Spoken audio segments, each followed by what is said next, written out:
Hello folks, welcome to Uncommon Media. I am your host, Uncommon Logic, and I'm going to describe to you the 9 things that my parents majorly fucked up on when it comes to raising a puppy.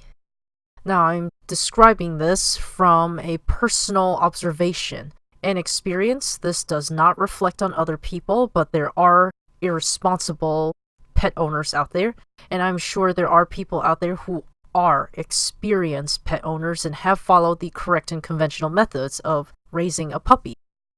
But what I'm about to describe to you is the horrible scenarios that have occurred while my parents were raising a puppy, and I can only hope that the audience, after you hear this, you will not make the same mistakes. So starting with number 1, experience. I have to tell you, my parents have zero experience in raising a puppy. They have no idea what it's like to raise a dog, let alone owning one. It would make sense that any sensible person would not run out and buy a puppy just because it's cute, right?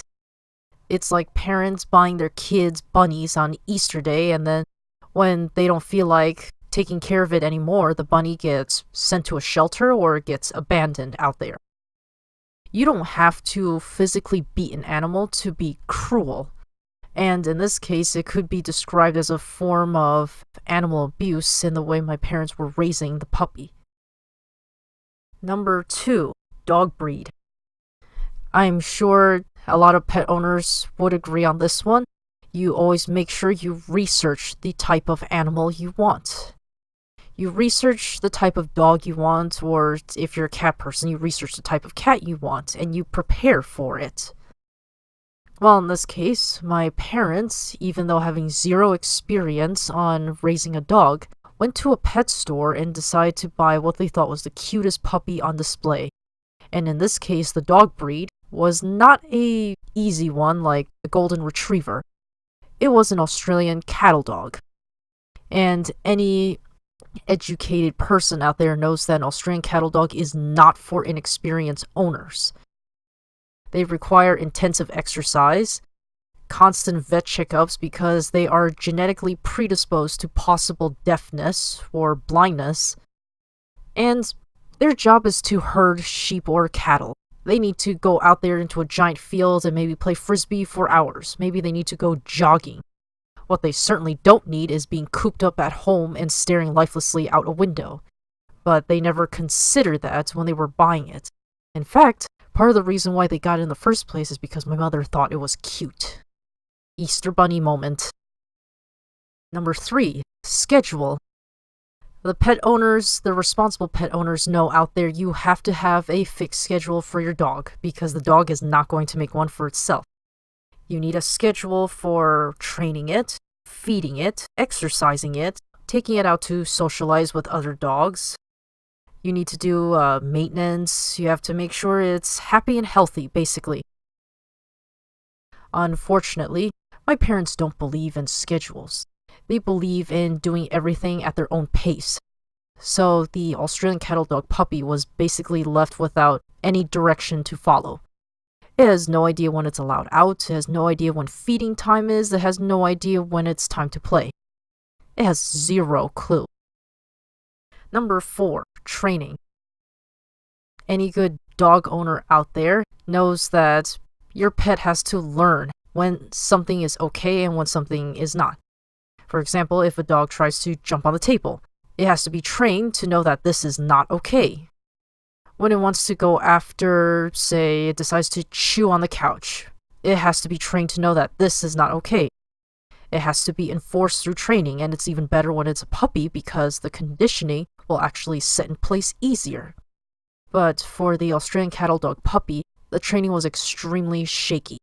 I'm not even sure if I can call it a training, because they basically expected that without training, when a dog gets told no, then it should obey it, right? Even if it's not trained? No. That's not going to happen. You don't enforce the training, you don't reward the dog when it does something right, it's not going to have any clue of what is right or wrong. It's gonna think everything is just fine, and basically, the Australian cattle dog puppy thought whatever it's doing was just fine. If it pees in a corner, it's fine. If it decides to steal something off the table, it's fine, because there's virtually nothing to tell it when something was wrong. And my parents are kind of a let something go about its own way kind of mentality. You leave it by itself, then something will emerge. A miracle will occur. Number 5. Feeding. Well, coming down from schedule and training itself, you have to let the dog know when it's time to eat. You have to take away the food at a certain time so the dog learns of the schedule. In this case of the puppy, it didn't know when breakfast, lunch, or dinner was. It assumed all 3 of them were at the same time. Because instead of taking the dog bowl away at a certain time and then giving it back, they left it there all day. They basically left the food out there to turn stale, and say if you went to a restaurant, they gave you stale food on a plate. Would you be willing to pay money for that? If you wouldn't eat stale food, why should the dog do that too? And I have to talk about this, the dog food itself. Just because you bought a big sack of dry dog food doesn't mean the dog is going to like it. I'm sure most of the dogs out there, they have a certain preference. Some like wet dog food, some like dry dog food, and every dog prefers some kind of deviation in each of the brands. But just dropping a big sack of dog food in front of the dog and expecting it to eat it, you're just setting up a recipe for disaster. If the dog doesn't like the taste of its food, it's not going to eat it, except in times of sheer hunger. Leaving it out all day is basically telling the dog you don't give a shit. You're going to put that crap food down in front of it and expect it to eat it because it's dog food, and the puppy is a dog, so it has to eat it, right? Nah, that's not happening. And it gets even worse. My mother likes to fancy herself as a vegetarian. So she assumed if she ate any of that disgusting crap and it was supposedly good for her, then it must be good for the dog. So the dog received, aside from that disgusting dry food, shredded lettuce, sometimes shredded carrots. It might even get cooked bean sprouts if she's in a finicky mood. And of course the dog rejected it. You're basically putting a bowl full of crap in front of the dog. And the dog, if it has a preference, it's definitely not going to eat it. But instead of finding out what brand the dog would like, and if it has a physical condition that might keep it from eating, they just left it to its own devices. You don't do that with a dog, especially a puppy. It's just sheer ignorance and stupidity at once. Number 6, exercise. Like humans, dogs need their exercise too. Some of them are content to just play with a ball, run around in circles. Some of them would like to go jogging. Some of them would like to run across a giant field without a single care in the world, play fetch, play with a frisbee. You never know. But an Australian cattle dog that requires a high amount of exercise, it was basically left at home most of the time, or it was taken on extremely short walks for half an hour. That's not how you exercise that breed of dog. To my parents, it was okay. They didn't give a shit enough to actually put effort into it. The dog was constantly lying on the couch or lying on its own dog bed, staring lifelessly ahead because it was just so bored out of its mind. And eventually all that pent-up energy, it turned on my parents themselves. Sometimes it would nip, sometimes it would bite, sometimes it would destroy the legs of furniture that it found particularly enticing. And with the lack of a schedule, with the lack of a training regime, of course, telling it to stop or no isn't going to work. It's going to learn that since you didn't condition me to do this, you didn't tell me what's right or wrong, I don't feel like following you. Number 7, socializing. We already know, I'm sure a lot of pet owners out there already know, that dogs are social animals. They're pack animals. They have the need to interact with others. What was the biggest mistake made on my parents' part? They didn't take the puppy out to interact with others. It was pretty much isolated at home. It was left in solitude. The only people that the puppy interacted with mainly was the entire family. It never actually got a chance to meet other dogs, meet other people. Although there was one incident when the puppy was taken down to the beach for fun, it saw another family with a dog. It was so excited it ran towards them because it wanted a chance to actually socialize with one of its kind. My parents, not being exactly the brightest bulbs in the bunch, my dad tried to grab it, keep it from going towards the other family and the other dog. The puppy, in response, chomped him on the wrist. The puppy acted extremely aggressively towards my dad. And you know what? Thinking about it to this day, I can't blame the puppy. It didn't get a chance to go out and actually be with others. It was kept in solitude for a very long time. And I'm pretty sure if I was like that puppy, I would react the same exact way. Number 8. Maintenance. A dog will not maintain itself. I'm sure a lot of experienced pet owners already know that, understand it. The dog needs to go to the vet for checkups. It needs to have its nails trimmed, it needs to have its coat brushed, you have to check its ears, check its teeth, make sure they're cleaned, make sure there aren't any genetic defects that could affect the dog. And in the case of the Australian cattle dog, they have a higher chance of developing deafness or blindness. And because they weren't exactly bred properly, their body has a higher chance of breaking bones. They have a higher chance of developing serious injuries. And that should usually be checked out, right? Wrong.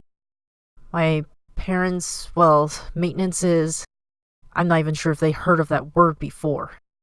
In the case of the Australian cattle dog puppy, it was never enforced with the puppy that maintenance is part of its daily life. But then again, there was no enforced schedule to begin with. So when it came time that the dog's nails were too long, it was time to either get it filed or trimmed down. But the puppy was not used to the idea of someone touching its nails. And in fact, I have to mention that clipping dogs' nails, it's painful, unlike clipping human nails.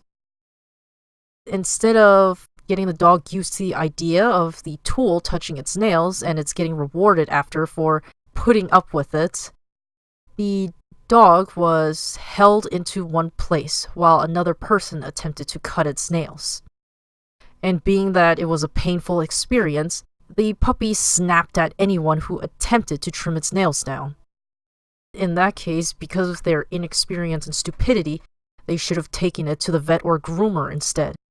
But they didn't. They assumed they could keep forcing the dog to get its nails trimmed. And the tool they were using wasn't exactly pleasant. It resembles something like a cigar trimmer, that kind of tool. So instead of the dog going to the vet or groomer and getting its nails trimmed properly, the nails were allowed to grow so long that when it went on its walks, the nails eventually splintered and bled. I'm pretty sure there was a lot of infections going on. My parents, being the uncaring type and not knowing what maintenance actually means, they let it continue that way. Number 9, and I'm leaving this last on the list for a reason, discipline. So, judging by the scenarios I've described so far, being that there's no enforced schedule, there's no basic training, there's no reminding the dog when it's time to eat, no real exercise, no socialization, the dog is a mess. The dog is not going to know whether it's doing something right or wrong, and the tactics that my parents used to go about this it was horrifying. And this is where I blame my father on this aspect. He has a bad tendency of asserting his authority the worst way possible.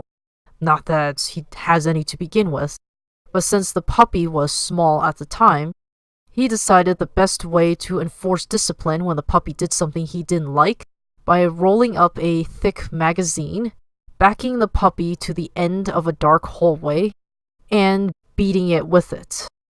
Or, if he wasn't beating the puppy with the rolled up magazine, he was looming over it. And I still remember the exact expression on the puppy's face. It was abject terror. It was extremely terrified. Its ears were down, its tail was tucked between its legs, and it was looking at my dad like some kind of monster. I can actually attest to the puppy's experience because my father raised his children the same exact way. Even to this day, I can't forget that scenario. After all of this is summed up, I can tell you these mistakes have cost the puppy its life. It died at an unusually short lifespan for the average dog. It did not live more than 9 years old. Even to this day, I'm still very baffled. I'm still very heartbroken. I am extremely outraged, stunned, and furious at both of my parents for what they've done. The puppy was not a plaything. It is not something you can just leave to its own devices and assume that it'll do everything right to your command. No. It has to be taught when something is right or wrong. It needs to be shown that this time it is to eat, this time we're going to the vet, this time we're going to an exercise, because it's not human. It's not going to make up a schedule for itself. This is the sheer level of ignorance and stupidity my parents have.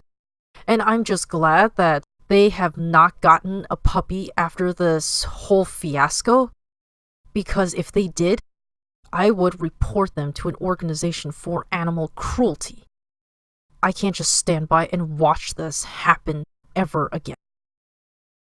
So now I ask you, the audience, what did you think of this? Do you know of anyone else who treats their pets that way? And if they do, I implore you, you should tell someone. You should not let that person continue treating the animal that way. Because believe me, a lot of the irresponsible pet owners, they believe that they are so superior to the animals that anything they do to them is justified. Do not let their actions stay justified. Make sure you report on cruel dog owners, cruel cat owners, cruel bird owners, whatever. Don't stand by and let that continue to happen. Like, comment, subscribe. This is Uncommon Media. I am Uncommon Logic, and I will see you next time.